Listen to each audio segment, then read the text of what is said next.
Muito obrigada, Sra. Presidente, senhoras e senhores membros do Governo, senhoras e senhores deputados. Vamos daqui a pouco fazer a votação final de um orçamento de Estado absolutamente maquiavélico. É o pior orçamento de que há memória na nossa democracia e é até o pior orçamento para uma democracia, porque inverte caminhos de igualdade e de solidariedade e definha-nos como país supostamente soberano.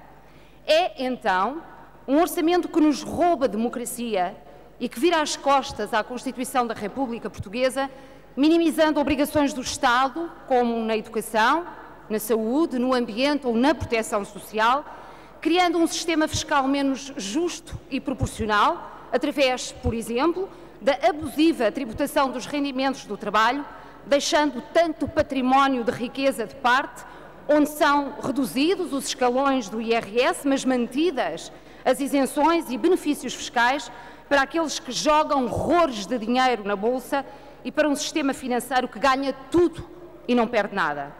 É o orçamento onde o Governo e a maioria parlamentar exercitaram a mais pura demagogia e mentira. Depois de tentarem roubar os 13º e 14º mês, passaram a vida a dizer que iam devolver um subsídio aos portugueses quando não devolvem rigorosamente nada, antes pelo contrário. Vão criar uma sobretaxa em sede de IRS que vai, em tantos casos, tirar mais do que um subsídio. Ora, como isto vai pesar de uma forma visivelmente dolorosa nas folhas salariais dos portugueses, o Governo, para disfarçar o golpe, decide pagar um subsídio aos bocadinhos em cada mês, em vez de num só mês, para compor os recibos de salários mensais. É tudo fantochada, é tudo para fingir que não se está a tirar a quantidade absurda que se tira e é, afinal, também a forma de não diminuir as retenções na fonte, que é sempre dinheiro que o Estado encaixa todos os meses. E depois veio a maioria parlamentar fazer o número de que tinha conseguido uma vitória tremenda, reduzindo a sobretaxa de IRS de 4% para 3,5%, pois são ainda 3,5% que indevidamente se tira aos portugueses por mês. Se nos disserem que nos vão furtar 100 e depois nos disserem que afinal só vão furtar 90, isso é motivo para ficarmos satisfeitos? Obviamente que não é. Isto é tanto mais revoltante quanto os portugueses sabem que os seus impostos estão a servir não para gerar bem-estar coletivo, mas para pagar o bem-estar da banca e os juros elevados de empréstimos que a banca consegue a 0,75% e que depois nos vende a 3, 4, 5 e mais por cento. Isto tem um nome, chama-se especulação.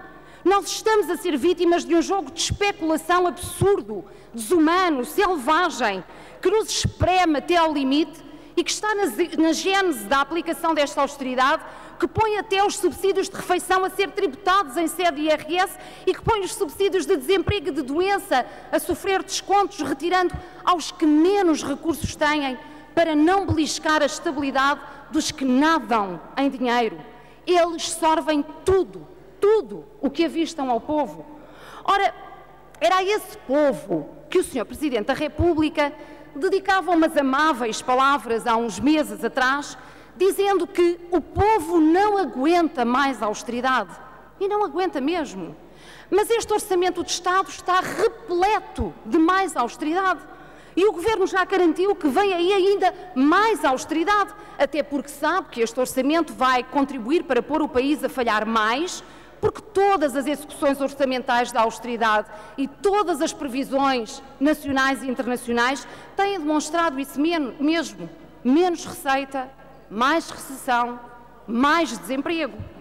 E então, das duas uma, ou o Sr. Presidente da República falou verdade e, consequentemente, veta o orçamento, ou aquelas não passaram de palavras de circunstância para dourar os silêncios ensurdecedores a que o Presidente da República nos vai habituando e, traindo o povo, promulga o orçamento, demonstrando-se seguidor daquele banqueiro que enxovalhou os portugueses quando disse que o país aguenta mais austeridade, sim senhor, intensificando a manifestação do desejo com um desabafo. Ai, aguenta! Não, o país não aguenta tamanha brutalidade de medidas. O país não aguenta continuar em recessão. O país não aguenta com o desemprego a galopar sem rédeas. O país não aguenta tanta pobreza. O país não aguenta tantas empresas a encerrar.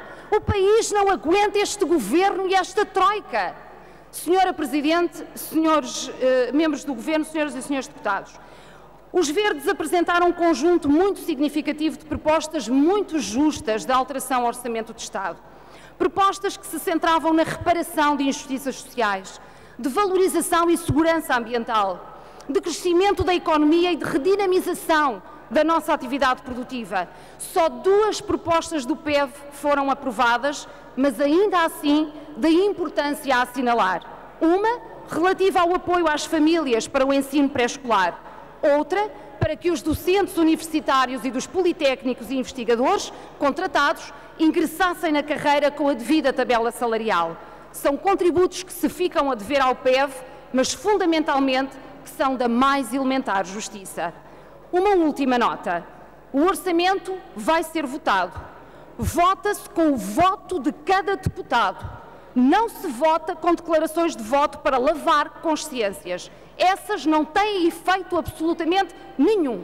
E para concluir, os Verdes dizem que aqueles que estão lá fora hoje a manifestar-se, a pedir pela dignidade de um povo e de um país a rejeição deste famigerado orçamento, são eles o ponto crucial para a rejeição das políticas neste orçamento inscritas. Se o orçamento não for rejeitado, o Governo cairá, vítima da sua própria arrogância e ambição e do seu estatuto de serviçal dos interesses da Sra. Merkel. O Governo que entenda que o povo é soberano. Se o orçamento não cai, cairá o Governo, disse.